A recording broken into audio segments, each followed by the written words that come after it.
African Voices International, Freedom in Africa. Thank you very much. Yeah, I was making a point that Africa's democratic leadership is still rated very low. It is still below the average. It is still below 50%. In the year 2022, we saw 5 military coups in Africa. 5 military coups in 21st century is an absurdity in a continent. The military seized the power in Chad after the death of the former president. In Guinea-Conakry, we saw a military taking over power. We saw the same military taking over power in Mali. In South Sudan, the military unit of the transitional government decided to overthrow the civilian unit. And in Burkina Faso, we saw a military coup. Therefore, we cannot say that really we are progressing democratically in our leadership given this background. In fact, I want to say our rating is going down. It's going too low. We have to do something about it, my fellow freedom giants. We cannot have military taking over power in 21st century. No. What does it tell us as Africans? What is not going right in our different democracies? How can we resuscitate our democracy to ensure that we nourish it, we make it better, so that we avoid dictatorship, we avoid military taking power, we avoid military coups? It is very absurd, my brothers and sisters, to hear of a military coup in Africa. Now, Mr. Wataya and the rest of the freedom giants who are here, there has been no election in South Sudan since independence in 2013. They have been giving themselves reasons and excuses to postpone the election. And I can tell you the absence of the failure to hold elections in South Sudan is continuing to generate a lot of problems, internal conflicts, civil wars, and the country has been decimated because of that. South Sudan, since 2013, 0 election. No election at all. So we cannot have such kind of thing and say, in terms of democratic leadership in Africa, we are doing well. We are doing very bad. Now, we have confusion in Libya. The West bombed Libya to assets. The West bombed Libya to import democracy. I can tell you the Libya today we have is very much confused. Almost every major region is having its own government. Now, we have attempt to overthrow government in Ethiopia. We saw an attempt whereby PLF, People Liberation Forces, supported by some aggressors, foreign political actors, started fighting democratically elected government of the Prosperity Party, led by Prime Minister, Right Honorable Ahmed Abiy Ali. We have seen instabilities in Nigeria. We are seeing instabilities in Democratic Republic of Congo, Somalia, Mozambique. Now, having said all this, it is therefore very right for me to conclude that our rating is very low. Our rating is still too low in terms of democratic leadership in Africa, and we have to do something.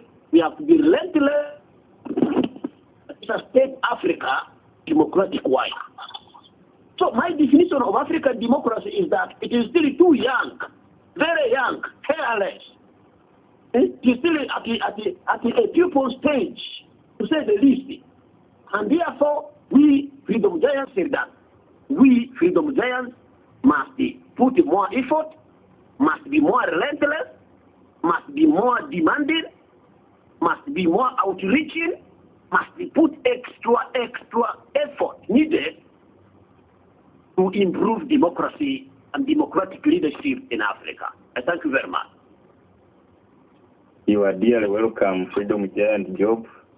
You really raised the critical issues, and I'm so concerned with your definition of democratic strand of Africa.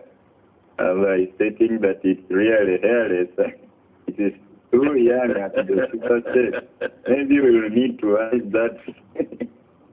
All right. So you talked about another issue that has perhaps touched my mind so much, issue of military coup d'etats in Africa.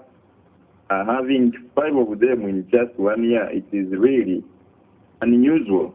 So maybe as we continue with our discussion, we will need to reflect on why it has happened so.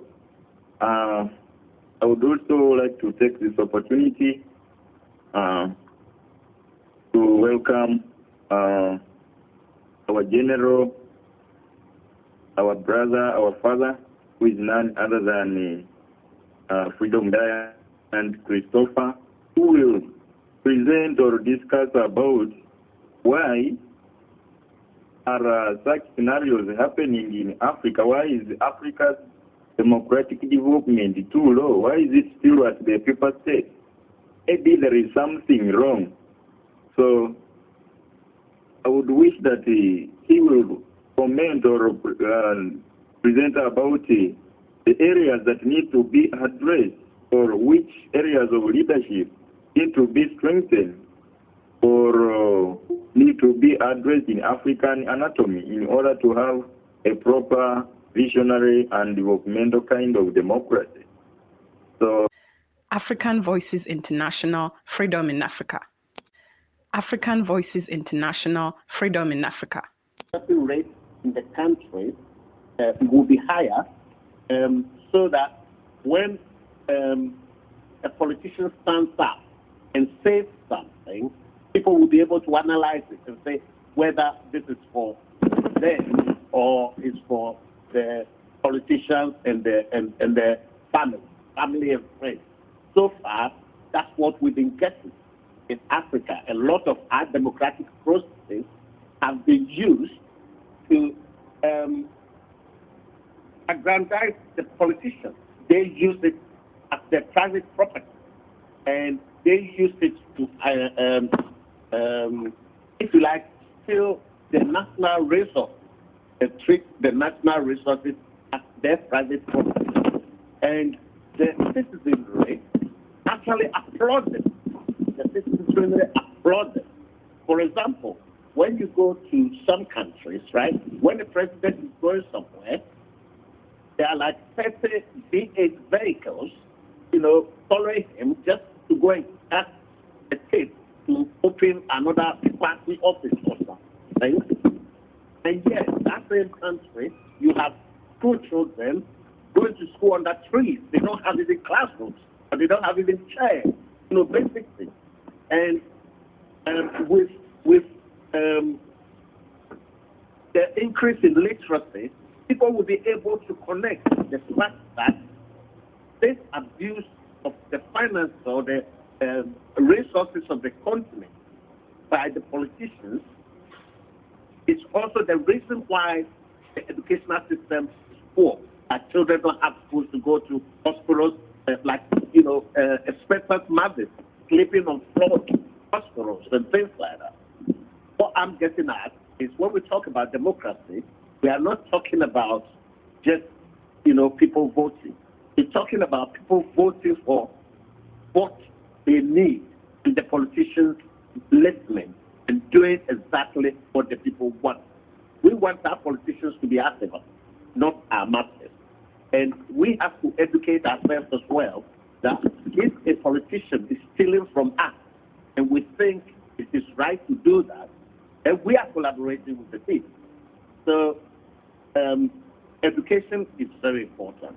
Health, another issue.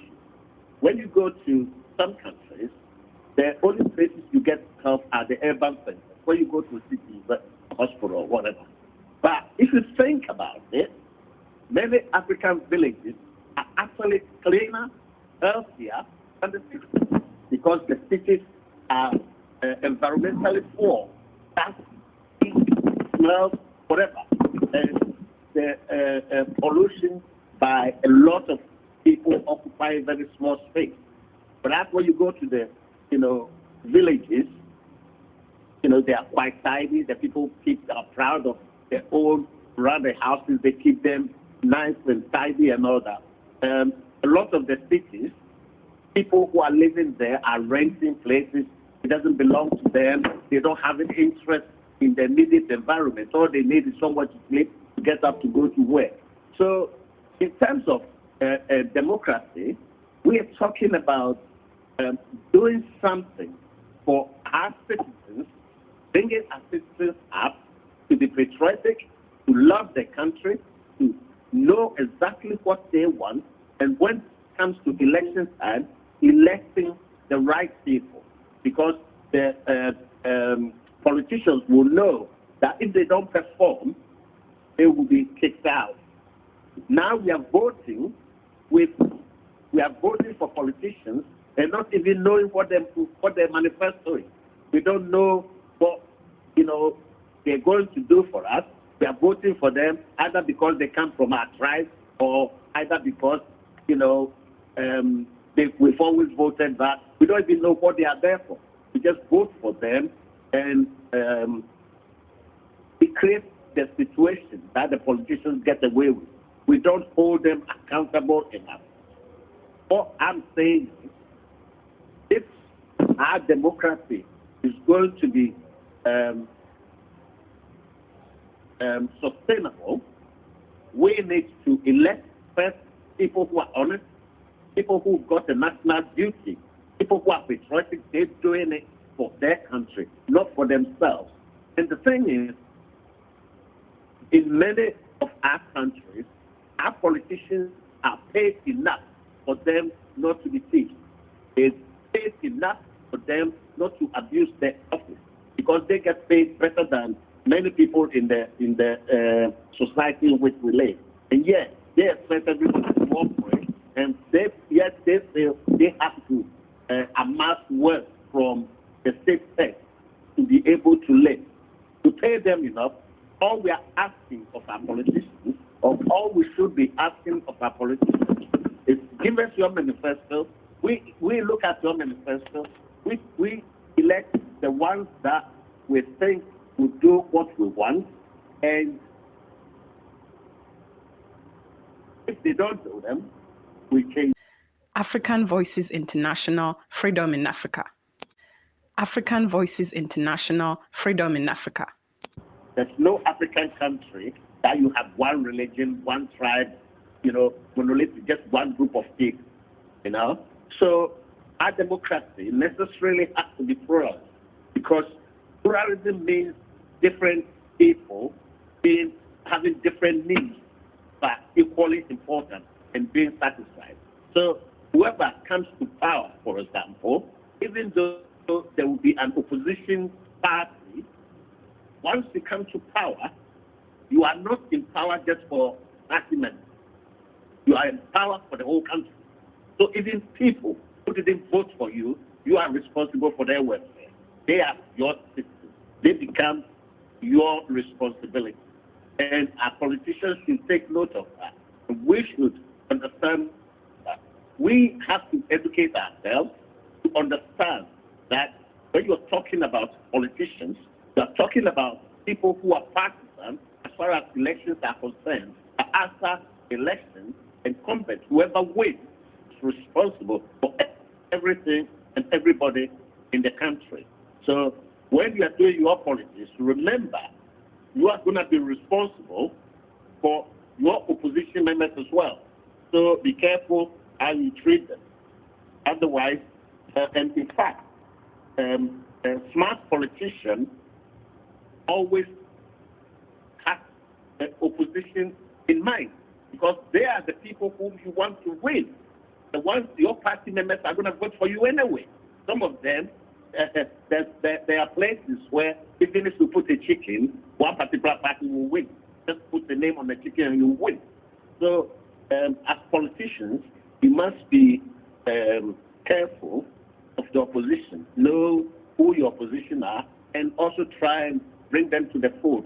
Try and persuade them that your message is a better message. There are no places on earth where somebody votes one party for the rest of their life. Many people are floating voters. There are some hardcore voters that will always vote one particular way. But the majority of people are what they call floating voters. Maybe this year they vote for you, next year they vote for somebody else. So they'll vote for you according to your message. And the point is, if our citizens are educated enough, they will be able to vote the right way, vote for the right people. And we as politicians and opinion leaders will also encourage citizens to take part. I think I better let this here. It looks like we're going to have a long night. So I'll let someone else go. Thank you. Yeah.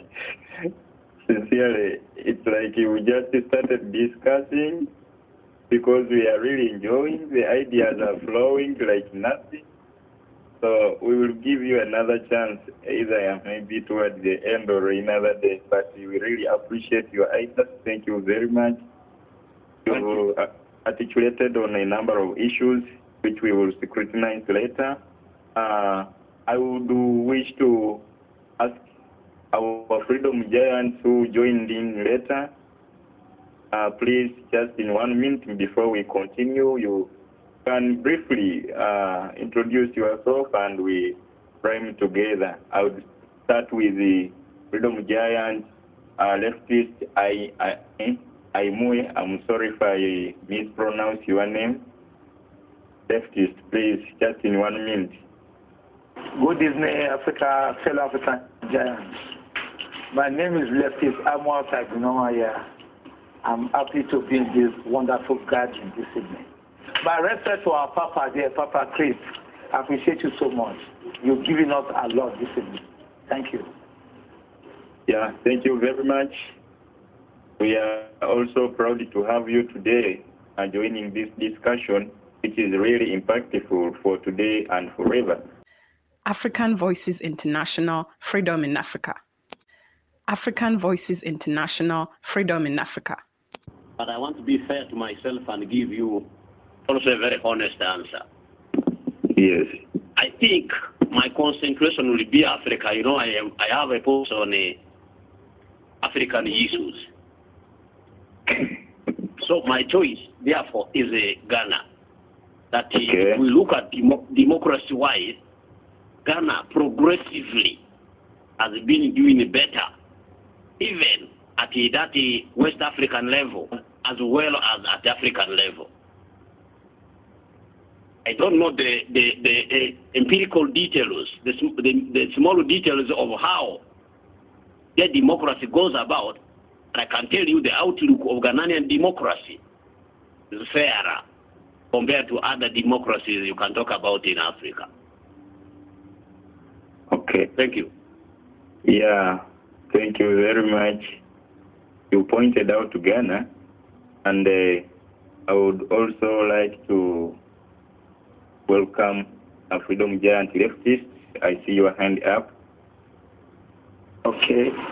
Just to add to what my senior brother has said, Ghana is one of them. I think mostly I would choose Tanzania under the leadership of the late president.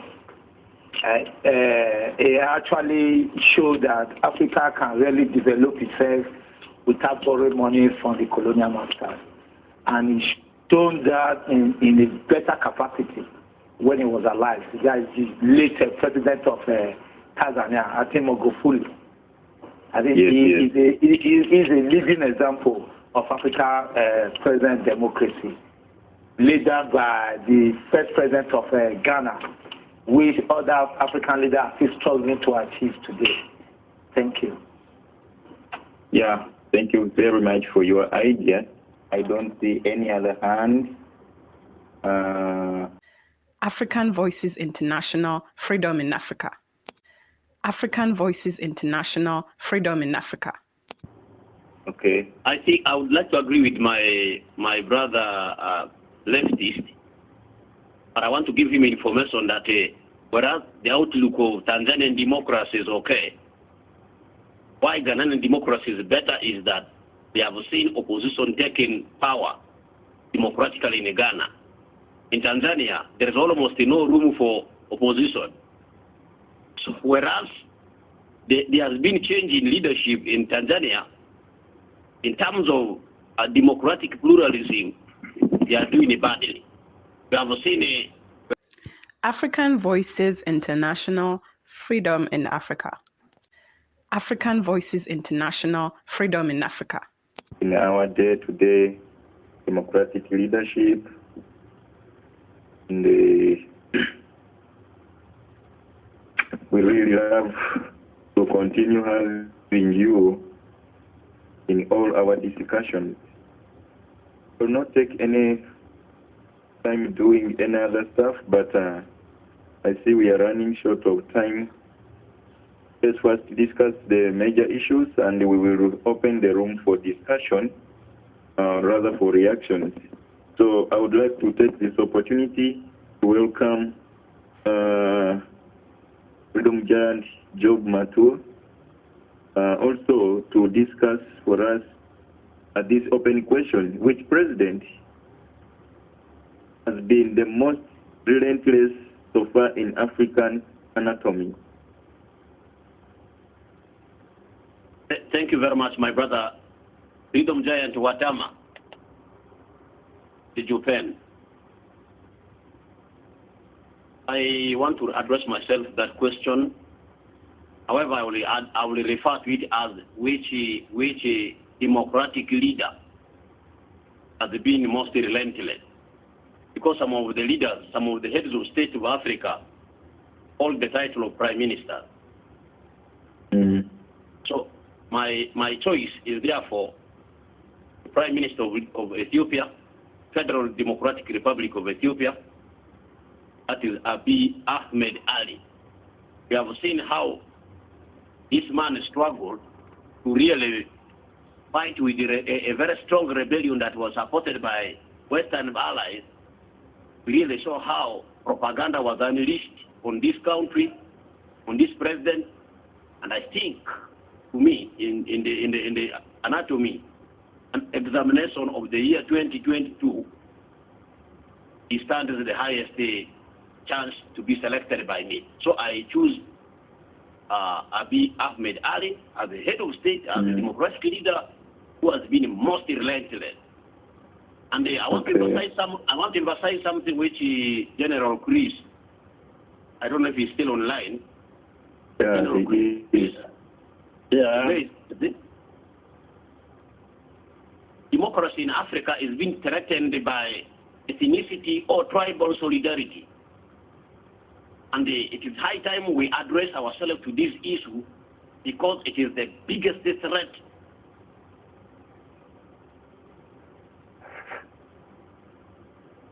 of our failure to build nationalism mechanism, because every politician or every African belongs to a country. It is very dangerous, and we must discourage it as freedom giants. You see, countries like United Kingdom, English are a tribal unit on their own. Scottish in Scotland are tribal units on their own. Irish in Ireland are tribal units on their own. Wales in Wales are tribal units of their own. And you will never and never hear them promote that in the political anatomy in their country. So we Africans must abandon this tribal solidarity. Otherwise, almost all tribal and religious chauvinism, tribal and religious sectarianism are the biggest threat to democratic leadership in Africa, because they keep our people divided. Thank you. Thank you very much for your ideas, for your stand. You have accompanied it with a crucial explanation that his stand, his position, his ability to fight such a strong rebel group, regardless of influence by Western authorities, has made him to stand phenomenal for you. However, I will also open room in just 1 or 2 minutes if there is any other freedom giant who thinks there is some other person other than what Freedom Joe Matua has mentioned. I see the leftist has risen his hand up. Please come on. Thanks for the opportunity again. Add to what my senior brother has said. actually, for we to actually get a good leader in Africa, we must kill the three enemies of man. Tribal issues, first is tribal buggery, which is the most dangerous and religious sentiment, must be removed from our consciousness as people. Like he also said, the Europeans have their own tribe, but when it comes to national issues, that becomes something they throw aside.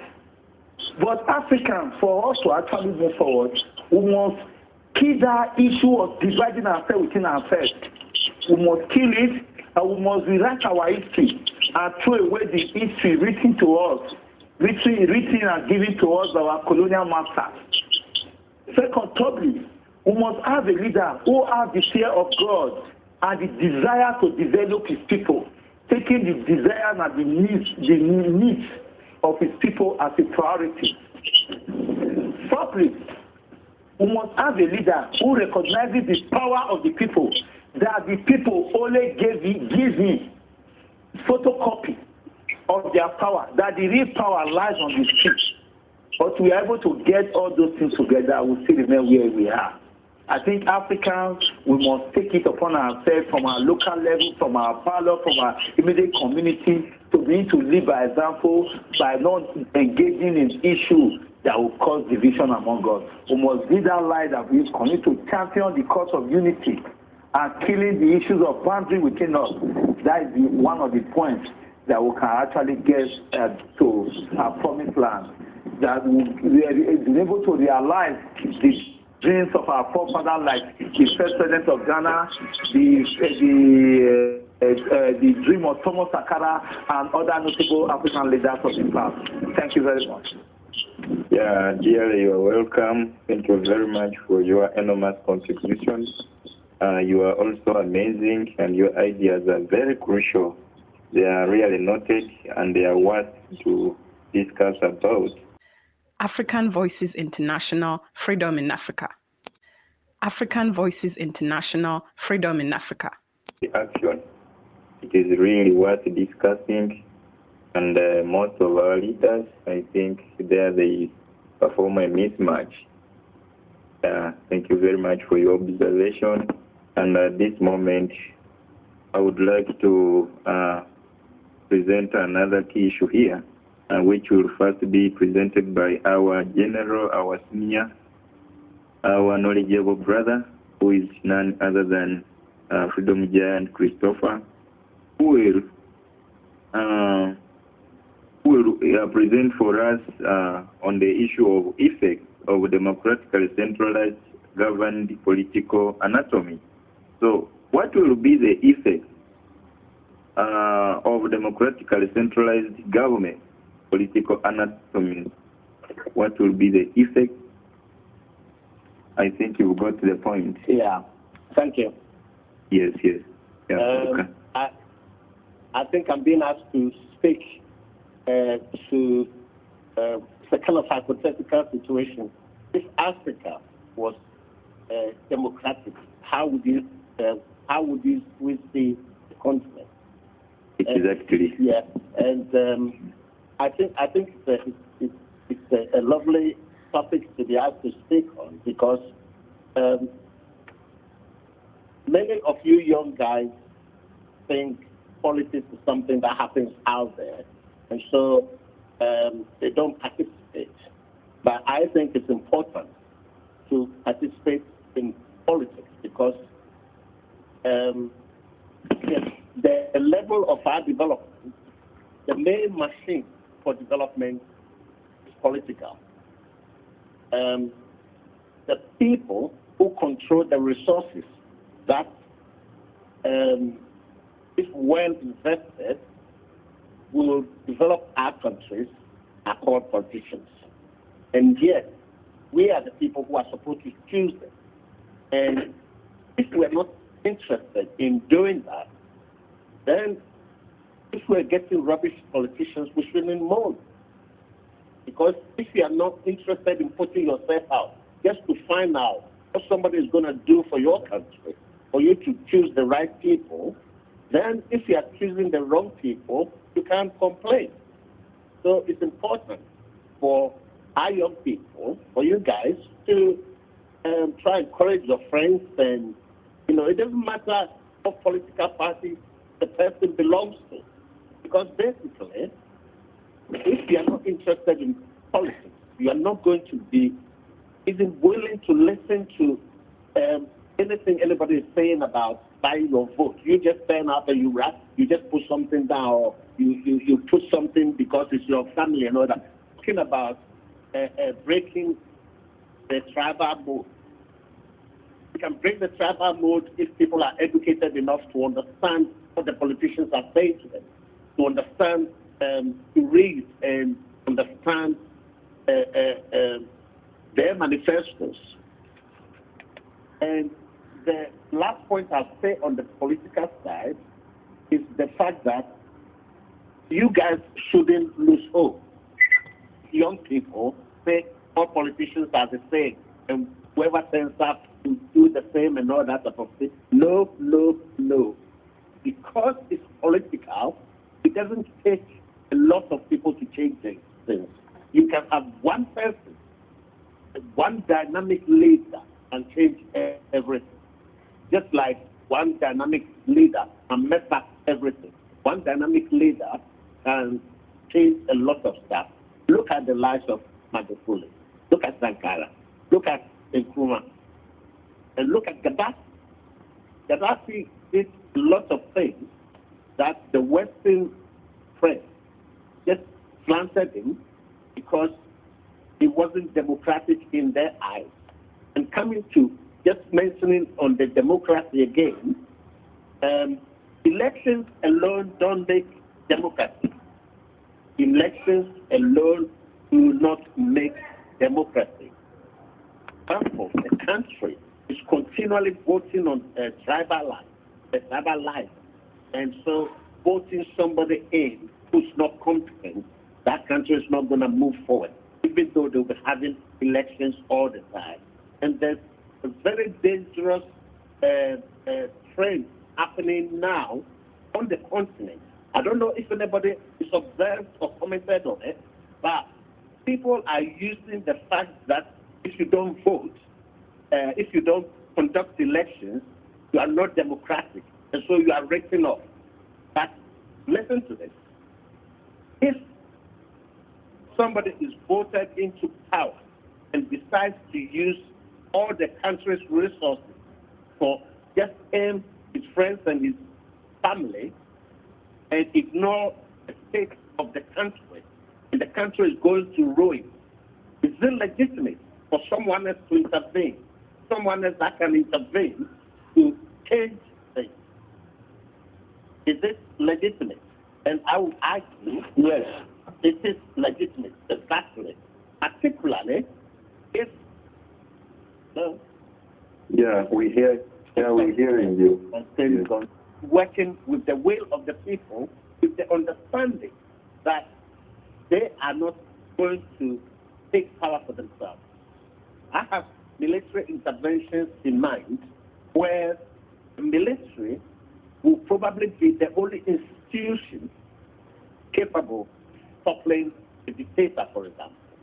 And if the military intervenes and, suppose the dictator only name, apart from the fact that they conduct some elections, which the West will always put up as, oh, yeah, they voted and whatever, so they are democratic. I don't think that's democracy. Democracy is about using the country's resources for the development of the whole country, for everybody. Every citizen in the country owns part of the resources in the country. So any particular part. African Voices International, Freedom in Africa. African Voices International, Freedom in Africa. You are even developing your country for visitors to your country. Foreigners who are not even your citizens. They are visiting your country, maybe as tourists, maybe as workers, maybe whatever. But you are developing your country for anybody that enters your borders, and you are responsible for all of them. So that's what we'll be looking at. And I cannot push education as the vehicle hard enough. Let's educate our people to educate themselves. Let's make our people understand that politics is not a bad phrase or a bad word.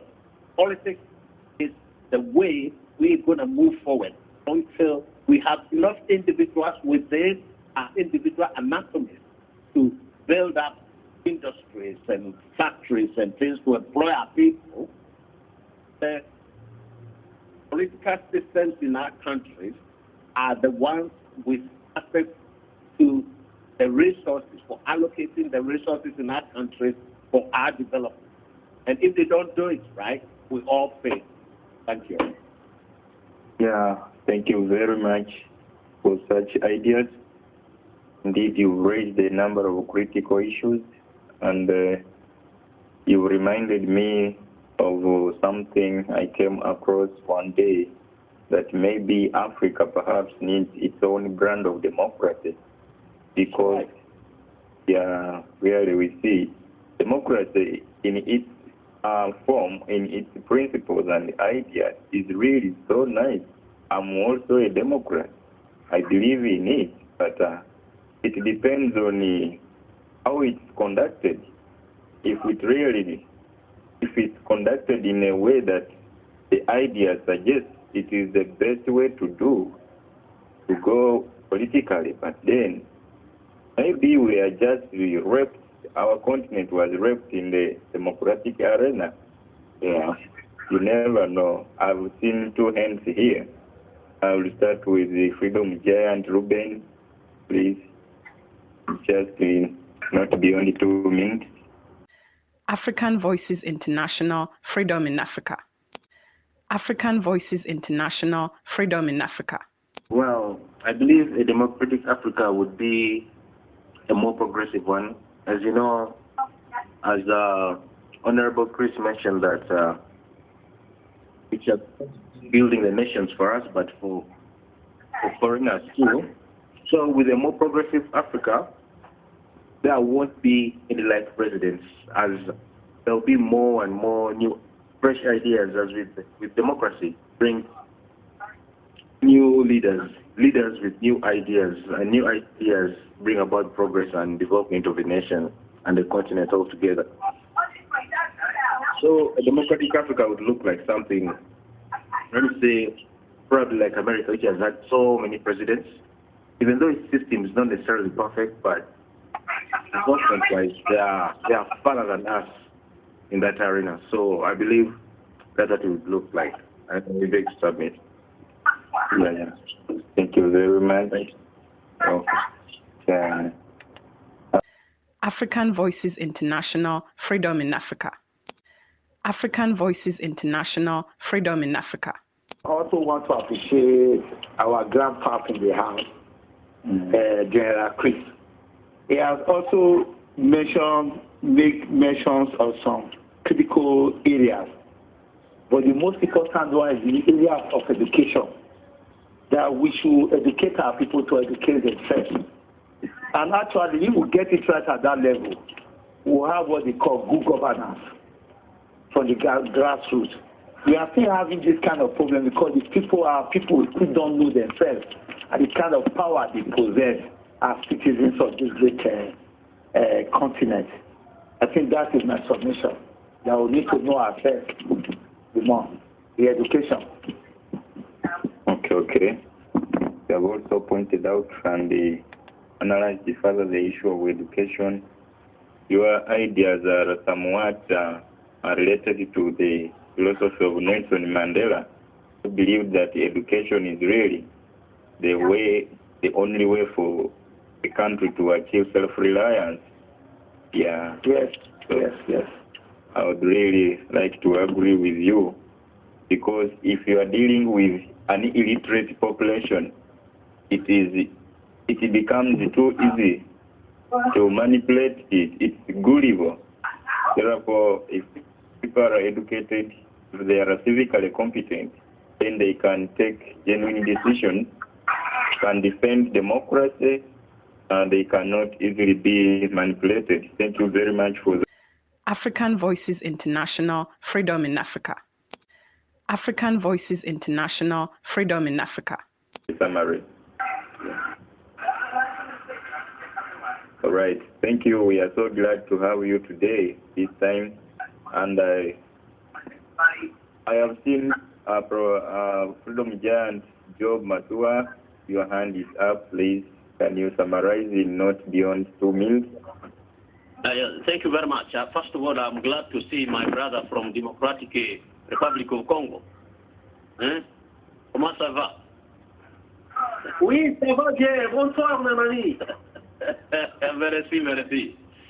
I would like to conclude by saying that the people of Africa must rethink a political engagement that can give them democratic leadership that is worth the salt.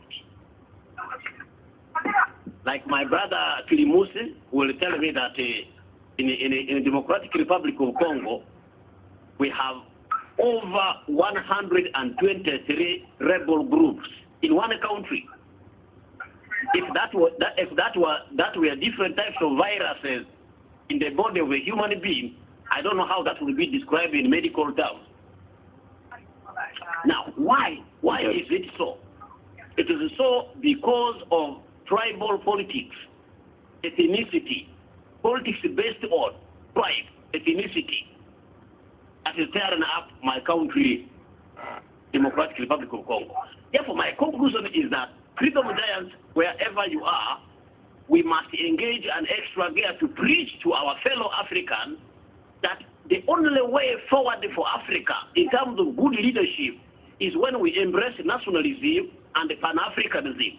When we see ourselves not as the tribes, but as the nationals of that country in the bigger continent, in the bigger Africa, Mother Africa, when we take ourselves as one people, when we cherish the idea of uniting ourselves together to defend the strategic interests of Africa, I propose that we must begin to talk about strategic Afro-military alliance, SAMA, strategic Afro-military alliance that can deal with the issues of rebellion in any country in Africa, that can defend Africa from any external aggressor. God bless you. Yeah, thank you very much. We've heard your ideas. And I see our senior's hand is also up. Please. African Voices International, Freedom in Africa. African Voices International, Freedom in Africa. Imagine Africa has got one military high command. What country do you think can take Africa for granted? Now, what happens? Look at what the French are doing on the continent. You know, all the French-speaking countries are dictated to by France like children. Solely because they know if they don't throw the line, they might take them out. You know, they did that to Nkrumah. The CIA took him out. Look at what they did to Gaddafi. But if when Gaddafi was president, there was an African high command station in Libya, you think the Europeans are going to take them on without, thinking twice? Look at what Russia is doing in Ukraine, right? Ukraine is being told by the West, by NATO, that we cannot, come and fight Russia directly because they know what they'll get. That's what we'll get. That's the kind of security we will get if we all come together. So I support you, Freedom Legend Job. Let's go for it. All right.